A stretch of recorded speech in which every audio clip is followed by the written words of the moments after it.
What's going on, everyone? Welcome back to another football chatter video. Today we're going to be discussing the FPL template just like we did in the last video, only this time we're going to try and put Mo Salah into it. If you do enjoy this video, please consider liking the video, subscribing to the channel to help us grow. But let's get into it. So it's a really strong team, like I said in my last video. I gave it an 8.5. I did discuss how I could improve it, and Mo Salah was not one of the things that I came up with. But I've seen a lot of people online talk about how Salah is so important in FPL and that he is a vital person to have, and I understand that reference, but I'm not so sure about it. We'll get into that a little later. But how can we possibly get him into this team? As you can see, it's stacked. We have spent 100 million to make this team, and it's a 3-4-3, and it's really good.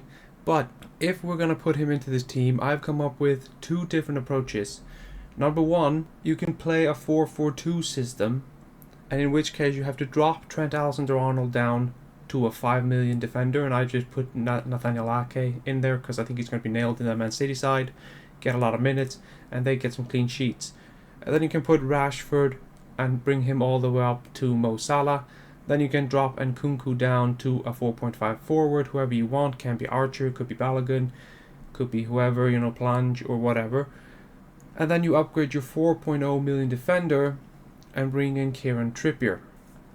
Now you could keep it in a 3-4-3, of course, in which case you could possibly afford like a 6.5 million, well, probably a 6 million striker, which could be Calvert-Lewin. But if my math isn't mistaken, but we're talking about the 4-4-2 here, in which case this team would line up basically the same as we had before. You'd have Ramsdale, Stupinian and Shaw as before, and then you'd have Ake instead of Trent Alexander-Arnold, and you'd have Trippier in there as well, so instead of a back three you'd have a back four, and then you'd have Saka, Salah, Mbeumo and Mitoma, and then you'd have Gabriel Jesus and Erling Haaland. So these players would make up a really strong lineup, but the question is, who would be better? We'll get into that a little bit later. That's a topic that I want to discuss with you guys. So you could also do a 3-5-2, in which case you could possibly keep the Manchester United attack in your team by downgrading Rashford to Mason Mount and downgrading Trent Alexander-Arnold to Ake, and Nkunku goes to the 4.5 forward just like before. Only this time you upgrade your 4.5 million midfielder up to Mo Salah. So that in this case it would be Baptiste, who go into Mo Salah. So in that case, you'd be lining up basically with the same team as before. The only difference, basically, you'd have Jesus and Haaland up top like in the other team. You'd keep a Manchester United attacker in your side, so a 5 midfield with Mount in there. And then you'd have Estupinian, Shaw and Nathaniel Ake. Now, I don't know which option I like better. You guys could maybe tell me in the comments below which one you like better. Are you considering Mo Salah on your side? I don't know if I am. This is a little part of the video that I like to call this versus that. So basically, the players you had in the template, in the original team, that you had to sacrifice to get Mo Salah in, versus the players that replaced them plus Mo Salah. So in this case, I'm bringing up the example of Trent, Rashford and Nkunku. Do you think they will be outscored by Ake, Mount and Salah? If you do, then this is the right move for you. Then this is what you should possibly be doing. But if you have any question marks around it, if you think Trent, Rashford and Nkunku are going to do better, you're going to have to try and keep them in your team. It's that simple. FPL comes down to this versus that. When you remove a player from your side and you bring in a different player, you're expecting that player you're bringing in to outscore your player at least over a couple of game weeks. Maybe not over this one game week, but at least over a couple of game weeks.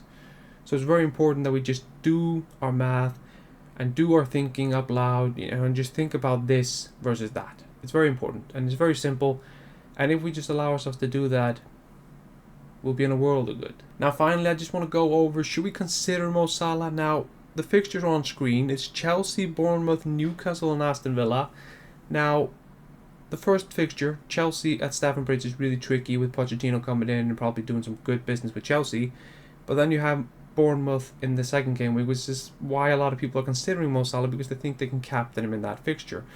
If you think he's going to bang in that fixture, and bear in mind they did beat Bournemouth 9-0 at Anfield last season and Salah didn't do anything, you could see a repeat of that. You're probably not going to see a 9-0 this time though. Then it may be worth going for. But I think Chelsea, Newcastle and Aston Villa make it viable to go without Salah at the beginning of the season, because those are very tricky fixtures. Chelsea and Stamford Bridge are tricky. Newcastle at St James's Park are very tricky, and then you got Aston Villa at home. You know, okay, sure, it's at Anfield, but you got Unai Emery coming there, walking in there with his new look Aston Villa side. He's had a whole summer to prep things, and they've been doing some seriously good business. I honestly think you should be considering going without Mo Salah. What do you think? Tell me in the comments below. Please like the video, subscribe to the channel, let me know what you want to see next. I'll see you next time. Bye bye.